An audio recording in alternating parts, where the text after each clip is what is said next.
Welcome to the podcast, Entrepreneur Perspectives, building and protecting your business one podcast at a time, a KEZSource production.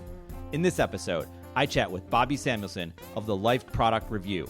We discuss developing an idea for a business, the insurance industry, and finding your niche. This episode exists because of KEZSource. KEZSource is your content team. You know how many business leaders need help communicating their story? That's what we do. Content strategy, creation, and distribution for business leaders. This provides opportunities, relationships, and a platform for you and your business. Why do we do this? Because at KEZSource, we exist to help you create and share amazing content. And yes, you should have a podcast. We'll help you. Learn more by visiting kezcontent.com.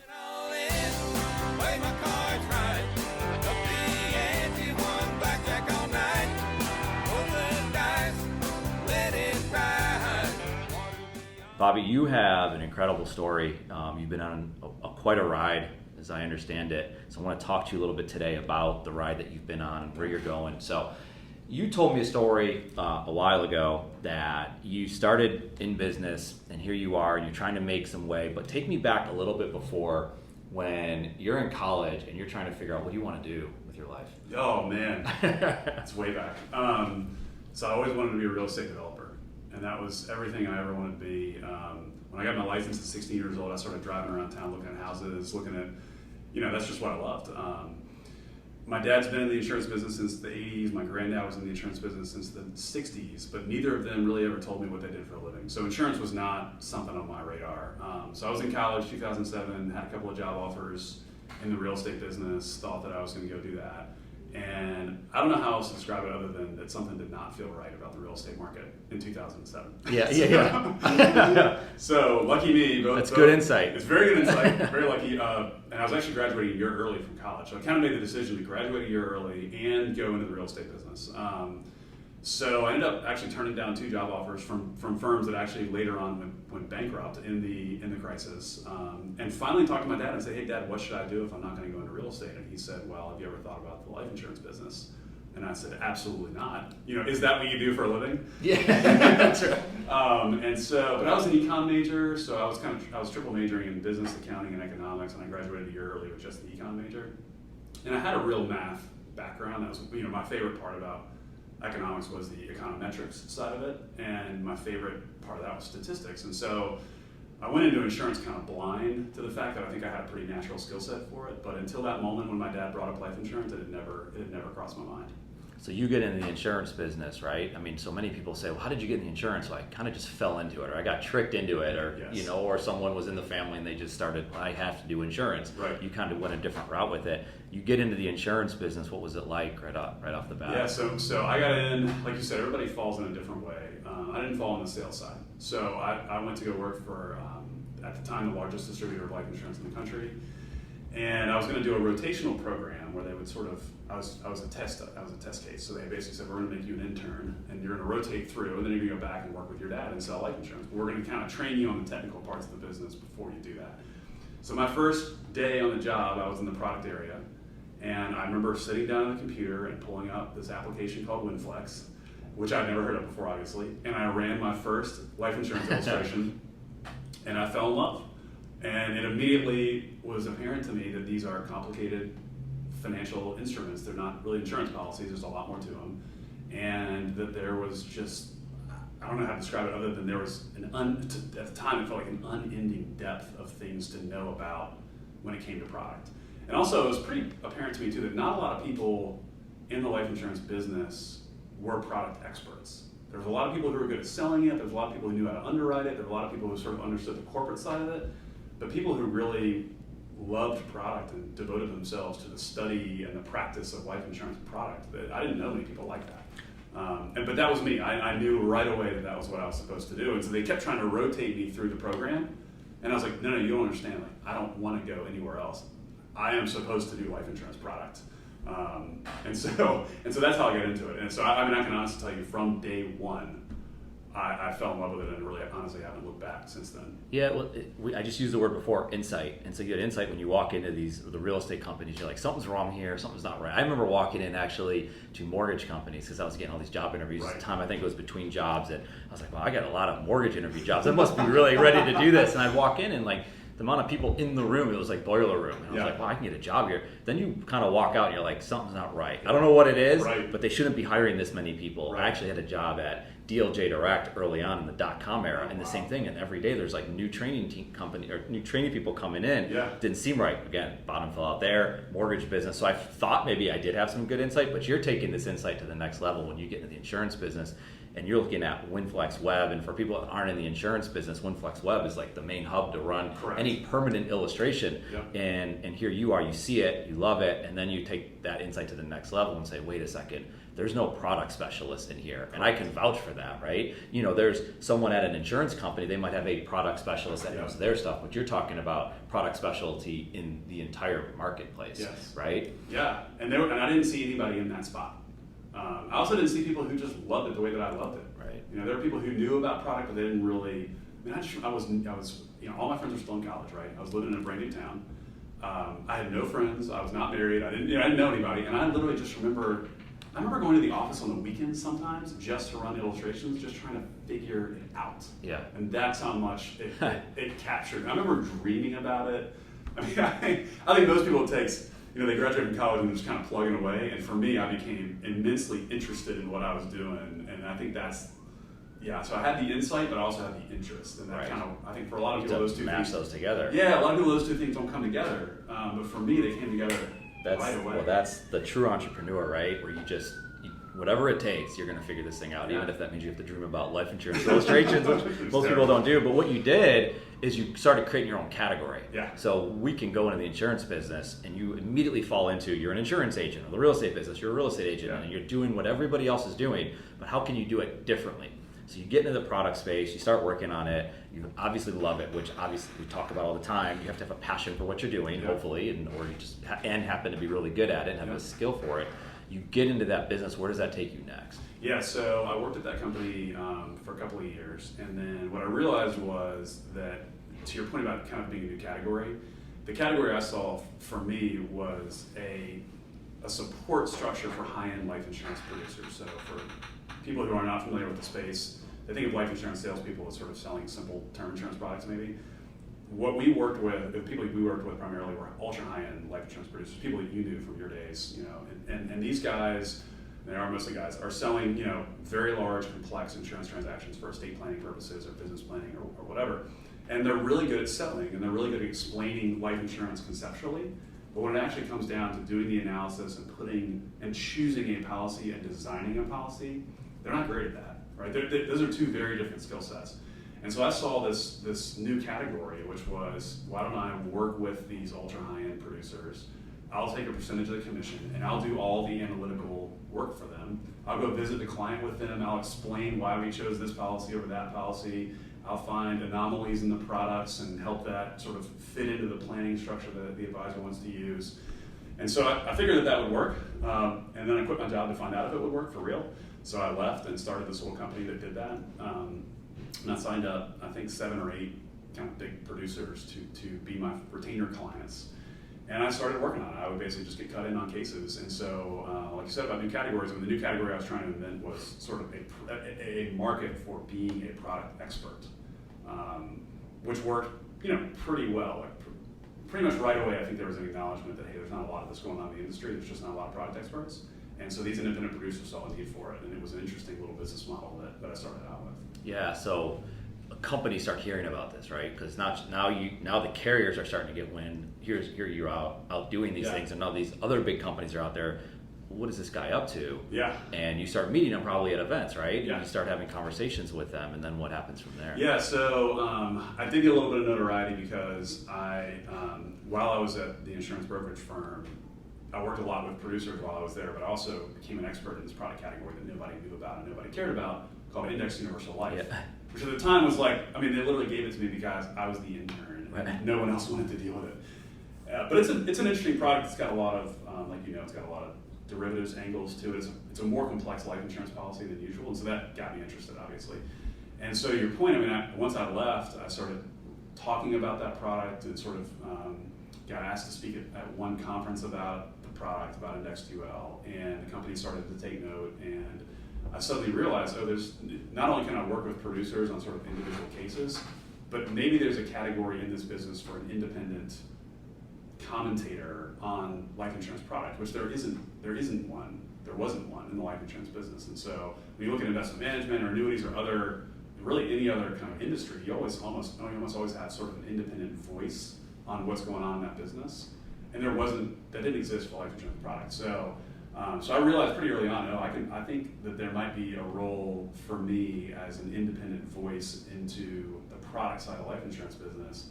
So I spoke at that one conference. Somebody at that conference asked me to speak at another conference, and I went to go speak there, and they paid for my travel and my hotel. And someone came up to me afterwards and said, "Hey, I want you to speak at my conference. What do you charge?" And I was like, "Oh, I can charge to speak at a conference." So I said, "I don't know, like maybe $1,000." And he was like, "Done. By the way, you need to charge a lot more than that." And I was like, "Oh, this is actually a business." And I had never thought about public speaking as a business. So you kind of fast forward over time, and I ended up doing, hundreds. I think I've done over 500 speaking engagements at all sorts of different conferences in the insurance business. But again, to your point about creating a new category, there was no other person doing that, being an independent voice on life insurance products. And I kind of fell into that. I didn't realize that it wasn't obvious to me there would even be a niche in how I would make money doing that. But literally, I just spoke at a couple of conferences and realized, I can literally make money as a public speaker. Right. Going around and talking about this stuff. You created attention in just whatever it is that you were doing at the time. People took note of it and said, "Hey, we'd like you to speak." And we always talk to entrepreneurs about, like, you never know what that next thing might be. Stay in the game. Yeah. Keep being creative with everything, and you never know when it's going to happen. It's funny. I think I told you this when we met last time. I think we said it was San Diego, but I'm sitting in the last row of this huge conference, and I think there's probably 600-700 people in the room, and I'm in the last row. I got there a couple minutes late, and some guy sits next to me. We chatted, said hello, and the next thing you know, they called the keynote speaker up, and you get up and you walk up to the stage, and I was just like, wait, I was just talking to that guy, and I had no idea at the time. He happened to be from Charlotte. I was from Charlotte, and then I think we kept hearing about each other, and like, hey, let's connect some more. So I saw firsthand the speaking, and I remember you getting up on stage and talking to a few guys like, well, he really knows what he's doing, and this is unique to the industry because not a lot of people are doing that. Well, and I think at that conference I was the ripe old age of like 26 maybe. Yeah. So that was the other thing, is I was the youngest guy. I mean, you and I were probably the youngest guys in the room, right, by a pretty good margin. And yet, if you're an expert in something, the age stops mattering. It doesn't matter. Yeah. How do you handle that? Because the insurance industry it's an aging industry, and not a lot of younger people coming out of college are saying, hey, you should go be in the insurance industry. Like, no, that's not the word, quote unquote, sexy enough to go into that business, go into real estate, go to be a financial planner, go build a tech company, all these different things. But all of a sudden there's this open market, right? Yeah. There's this white space in the insurance market, which you saw, and now it's still there. How do you look at the insurance industry today compared, and we'll get back to a little bit more of the journey, but how do you look at the insurance industry today compared to maybe when it was your dad's, when he was in his prime? It's a great question. And he probably still is in his prime, right? But yeah, I think so. He definitely sees it differently than my granddad even saw it. My granddad's a classic sales guy, and he was extremely successful selling insurance, but his main skill set was the sale. He was a great salesman. My dad is really about the process, and most of his business comes from professional advisors. And so his attitude is, I'm another professional advisor. I need to have it in the same way that an estate planning attorney has a clearly defined process. I need to have that too for my business. And so he's really all about the process. And then you kind of get to me, and I'm really more about the product. And I think it's just different sort of lenses on the insurance business that all work in different types of markets. So I think what the market needs has changed. I think what works in the insurance business has changed. But like you said, I think one of the biggest problems we face is that not enough young people are getting into it because they see that, it's a boiler room sales situation. Well, I don't want to do that. I want to go do something else. Well, the reality is insurance doesn't have to be that. There's a lot of different ways to get into it. And I think what it showed me was there are a lot of ways to get into any industry. There's a lot of ways to get into insurance. And for me, a lot of my friends, when I asked me, they'd be like, wait a second, you're getting paid to speak at a conference and you're the youngest person there. How did that happen? And I'm like, well, you got to realize, guys, all of you went to go work in the investment banking business where everyone's as smart as you are, and that's where everyone goes. Right. So no matter how big of a fish you are, right, it's a very crowded pond. I went into a world where nobody young is coming in, and that creates an opportunity in and of itself because it is a viable industry and it is a real part of the financial services world. It just doesn't attract a lot of young, interested people. But I'm seeing more though. I feel like when I first got into it, I was really young. I didn't see anybody my age, and now I'm a little older, mid-30s, and I'm starting to bump into some very successful insurance people. And they are, to your point, they're doing it differently than my dad did it. They're doing it differently than my granddad did it, and they're really successful. And part of the reason we've all talked about this, part of the reason why they are successful is because they don't have any competition. Because there aren't a lot of young people getting into business. So to me, that smells like opportunity. I understand why people go to where all the smart people go. But there's something to be said for going where everybody else is not going. One of my best friends runs a trash business, and he's been very successful with his trash business. Well, that's because nobody wants to get in the trash. Right. And he's made a killing on the trash side of the world that you would never think of because it's not sexy. Yeah, which goes back to the whole thing about insight, right? And having and the vision of, wait a second, I can go here and I can do well and I can enjoy what I do, right? You have to have both, right? Yeah. So it has to work that way. So going back to where you were on your journey, you're getting paid to talk, you're showing up to these conferences. Did that continued for a long time, of course, and then you start seeing different ways to continue to refine what it is. I love to use the word refine because we're, as entrepreneurs, we're always looking to how can we refine our business? How can you update it? How can you grow into something different? When did you start doing different things as you're speaking, as you're going to these different events? Great question. So the producer side of my business, I let that kind of atrophy because it was a very high touch, very involved, time-consuming part of what I was doing. The payoff could be great, but at the end of the day, it wasn't what I really wanted to do full-time. So I love the speaking thing, and I realized, to your point about refining, okay, how do I kind of refine this so that I'm doing less kind of producer work and more speaking and things like speaking. So I don't remember when this happened exactly, but at some point I was flying, over 100,000 miles a year, and I realized I'm on the airplane all the time. What should I do with all this time? And I've always loved to write. And so I thought, maybe I'll write this free blog that will fuel into more speaking engagements. So I started doing that, and I wrote, 3 or 4 posts, and I wrote a particularly nasty post about I didn't know, I was too young to realize you don't poke the bear, right? So I wrote a nasty post about a very big insurance company, which I was right. Right. But it didn't matter, it was still a nasty post. And something like 7,000 people read it.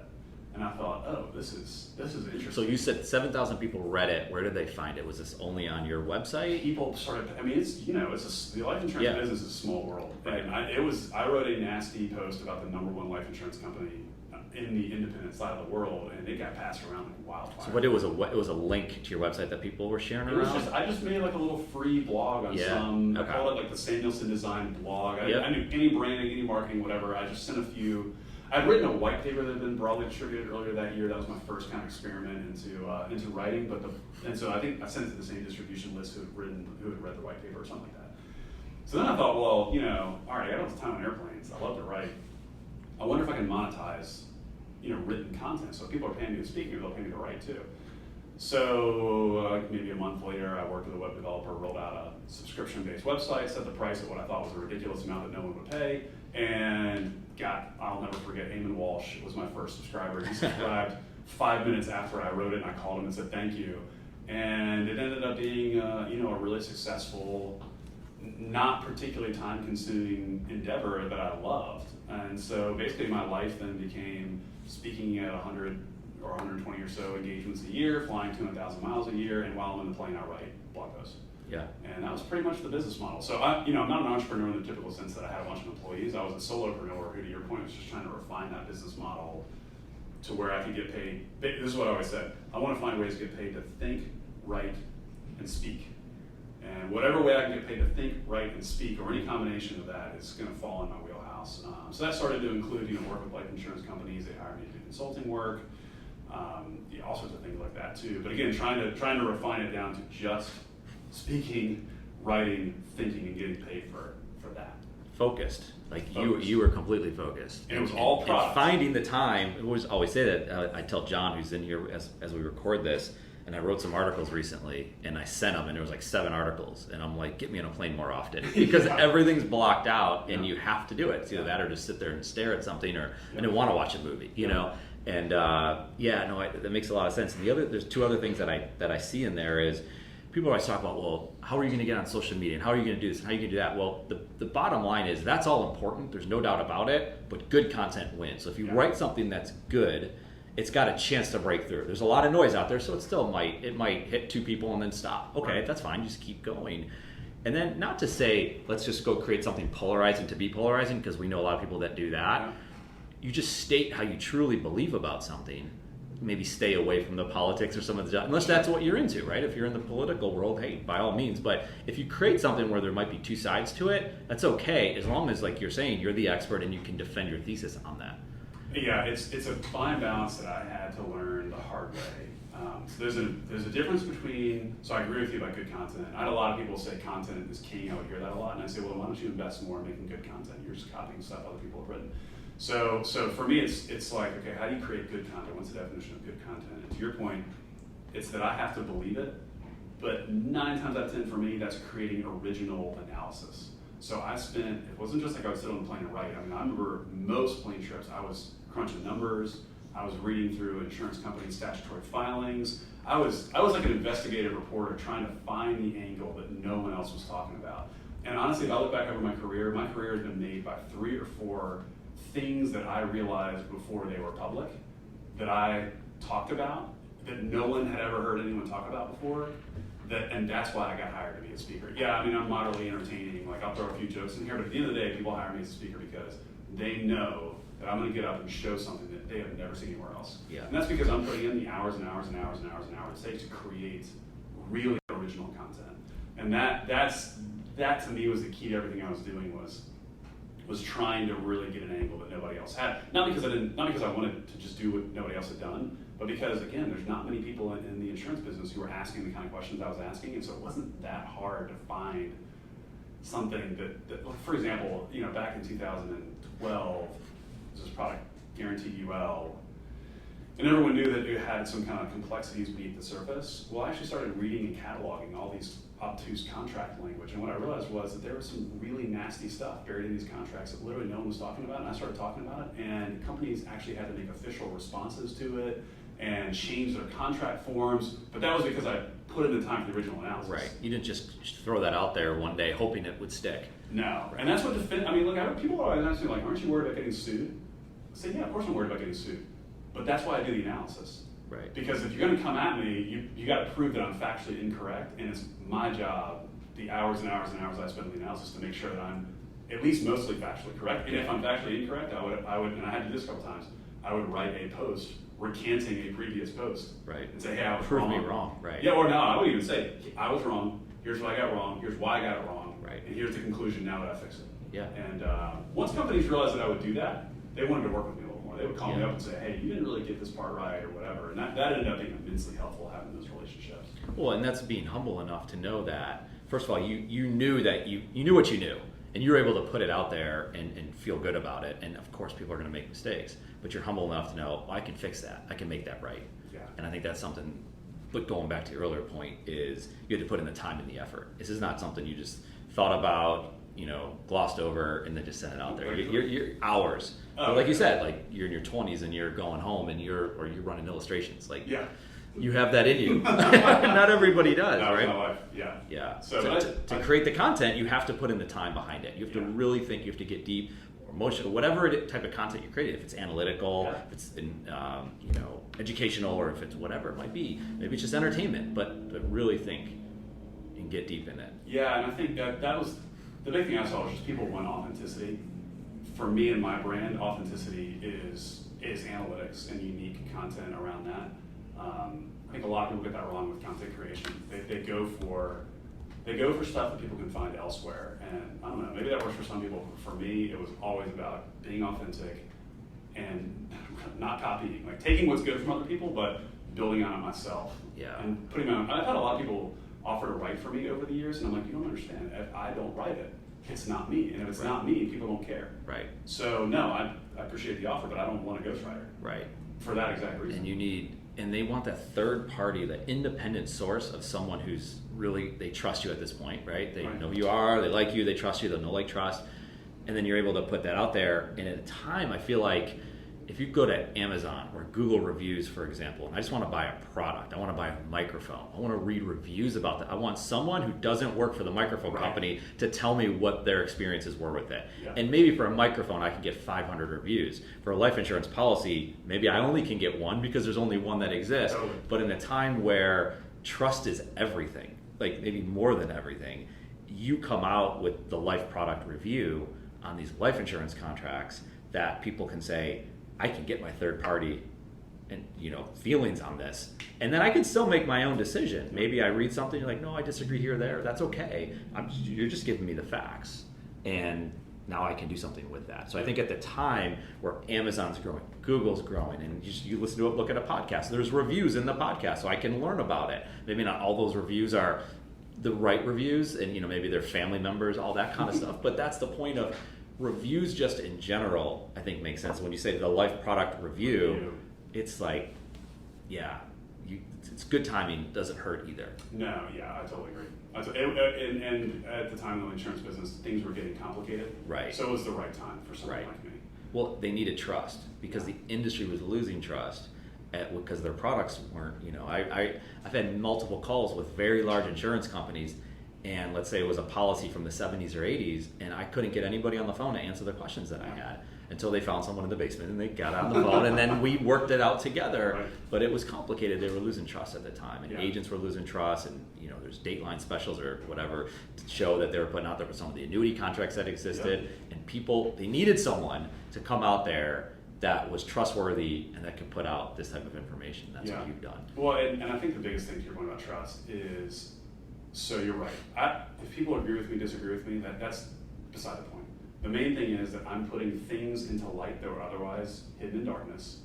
And if companies have to publicly correct me, all that means is there was more information now in the public than there was before. And so, my main goal is for the life insurance industry to grow and thrive. And I think the only way it does that is if people trust the products. And if me, and I'm the only guy out there calling insurance companies out more or less, and if that forces insurance companies to be more transparent, no matter how wrong I am, no matter how much anybody disagrees with what I said, if the truth gets out, and again, things that were in the dark come to light, that is good for everybody. And insurance companies won't do that unless they're forced to do it. And so I think in a lot of ways, my career has been forcing companies to go into the light on things that they were not comfortable doing, but ultimately were better for the industry because they finally did go to light. And you got to have somebody out there who's willing to kind of stick their neck out a little bit, and that's what I did. And again, in my 20s, I didn't know any better. And now in my 30s, with the next iteration of Life Product Review, I'm a little more careful. I'm a little less bombastic. I'm a little more analytical. It's a lot less of my opinion and a lot more just the facts. And what I found is that's the right tone for the times now. Yeah. You kind of have to adapt with what the overall vibe is in the industry. And for me, being bombastic in my 20s at the time, where the industry was absolutely the right thing. Or I'd say absolutely. I think it was probably the right thing. And now I need to be a little more mature and a little more measured in how I approach some of these topics. Sure. As you continue to refine, right? Absolutely. Keep growing with it. So, absolutely. So Life Product Review's doing well. We'll give the link at the end so people can go if they want to subscribe to the Life Product Review. I think that would be awesome. The material on there it's different. It's unique, and you've not seen this anywhere else. So we use it at CataSource on our insurance side of our business, and I know a lot of other advisors out there, brokerage groups do the same thing. So I would encourage anyone to at least check it out, get the executive summaries, right, that you have, and learn more about the business, learn more about the reviews that you're leaving out there. What's going on for you going forward? I mean, because what I've seen is this tendency to continue to refine your business, and that's what we look for in entrepreneurs. So Life Product Reviews can continue to go. I'm sure you're helping out other advisors that exist in the marketplace today. Any exciting changes that you see maybe overall, either within your own business or within just the industry as a whole as it grows? I mean, we've just seen a lot of changes from the whole life market, and you mentioned Index UL before and Guaranteed UL. Like, what's that? That was 5 years ago. It's like the biggest thing ever. Now what's going on? So what do you see going forward from here in the industry? Yeah, so I think my business is a creature and a reflection of the industry as a whole. So I can't talk about my business and how it evolves independent of how the industry is evolving. Just kind of like what you're saying. Yeah. So I think the industry is in a really interesting place. Whereas the rest of the financial services world is going towards low fees, simplicity, transparency, the life insurance industry is going towards high fees, high complexity, low transparency. And I worked at MetLife kind of for the last 3.5 years in between my stints doing the Life Product Review. And when I left MetLife last year, almost a year ago today actually, I wasn't sure I was going to want to do the Life Product Review again. I didn't know if the industry needed it. And so I spent about 6 months kind of poking around, trying to figure out, okay, does the industry still have things in darkness that need to come to light? And is there still a role for someone like me to do that? And the answer was resoundingly yes. So I think our industry has got to get to simpler products, more transparent products, more information in the public sphere, lower fees, just alignment with where the overall financial services industry is going. And when that happens, I don't know if you're going to need a life product review anymore.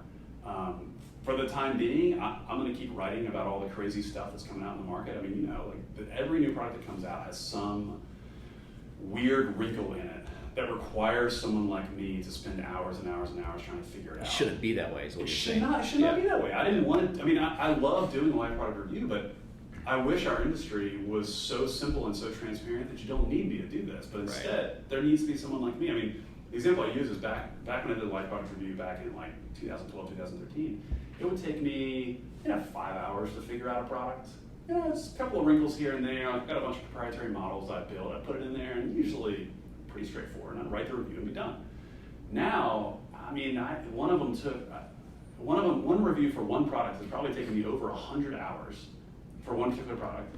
The final result was like 25,000 words about the product because it's that complicated. It's that undisclosed. There's that many moving parts. I had to build an entire model to replicate the product in my own Excel spreadsheet to figure out all the things that they weren't telling customers, and then write cohesively about how they work and what that means. And unfortunately, most products that come out these days require that type of analysis.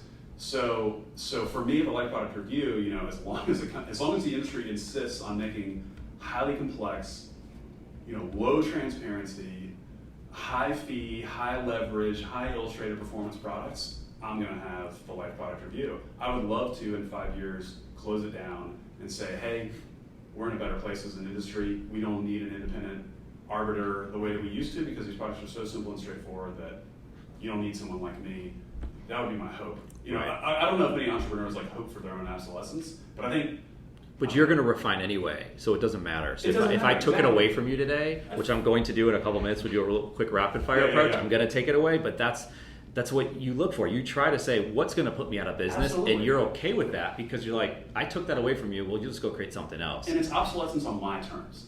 It's obsolescence the way that I think it should happen. And yeah, I will have planned for that long in advance, so that's where I think, and I think the industry will get there. I think there's going to be some lawsuits. I think there's going to be. Well, it has changes. to be because what you're saying is, if it takes you that long, and you've done this for a while, so there's other people out there that know what they're doing too. But let's just say it takes you that long to understand a product. So I'm gonna take it as some salesperson in some insurance company somewhere is going to call themselves an expert of that product. When maybe they've studied it a little bit, but there's just no possible way they could have taken it to that level. No way, because they're under. They have to sell so many products to keep their job. Yep. So that's a scary thing. It's frustrating in the industry, and I talk about this all the time. We're in the insurance and marketing industry, and I'm like, it gets a bad rap, both of those industries, and being in these industries for long enough for a good reason. Because I see the bad that happens as a result of people saying things that just aren't true. Yep. And it's frustrating, and then you see clients that are like, well, they're so turned off and have such a bad taste in their mouth because they've been burned so many times in a row. But it also means for guys like me and you, we also see the opportunity to do good. 100%. And I think that's the thing that keeps. I mean, it's we say that, and I agree with that. Now that's become a cliche that people. I know you've been burned before. It's like the guy said it to the girl, right? Like I know you've been burned before, and but I'm different. But I'm different. I'm the one, But it's true. Like if you can be genuine and prove it, and that's what it is. Proof of concept. Because you could say all these great things, and I could go read your life product review, and I'd be like, this is terrible. It's not, by the way. But I could formulate an opinion on it. And then, but it's proof of concept, and I read it, and I'm like, no, this is really good stuff. Yeah. He told me this, it's proven itself out. I talk to other people, they feel the same way. Now it starts to add up. It's just like your speaking engagement. It just builds. You plant seeds, and it just grows from there. But to your point, it's got to be authentic. It's got to be real. I'll tell you a quick funny story. We were in a sales situation recently. My dad and I were working on a big case, and there had been another agent who sold a ton of policies they should not have sold to this family. It's like over $300 million of insurance that should not have been there, or it should have been very differently. It'd be like buying a Ferrari to go off-roading. It doesn't, not the right car. Work. Put the Ferrari on the track, buy a Ranger. And that's your thing, by the way, right? Is using cars cars analogy. Yeah, I ended up doing car analogies a lot. But we had a meeting with him, and the turning point in the meeting was when the CEO of the company, it's all corporate and stuff, looks at me and he goes, now tell me about that dividend rate. Because all these guys come in here and tell us what the dividend rate. And I go, yeah, it's made up, it's garbage. And he dies laughing, he goes, I knew it. And from that moment on, we had credibility, and it was authenticity, and it was like all he needed was somebody just to sort of give the nod that, hey, the insurance business has its wrinkles, and we're here to help you navigate that. Totally changed they hired us for the engagement, all that kind of stuff. So that's where I kind of go back to saying I think authenticity matters a lot. And in the insurance business, authenticity goes a long way to dispelling all the negative stuff you're talking about. And that's what keeps me in this business. I mean, every year I'm like, God, why didn't I do something else? And every year I'm like, yeah, but the opportunity is so good here. If you're willing to be authentic, there's such opportunity in this space. So well, we appreciate it. I mean, we appreciate your honesty, not only on the podcast, but just in the business and bringing insight to us. Thank you. It's needed, like you said. One of my favorite things about CADSource is the opportunity to chat with amazing business leaders and entrepreneurs. We hope you enjoyed the conversation. If you want to connect, you can find me on LinkedIn or visit us at cadsource.com. Thank you for listening to this CADSource production, Entrepreneur Perspectives, building and protecting your business one podcast at a time.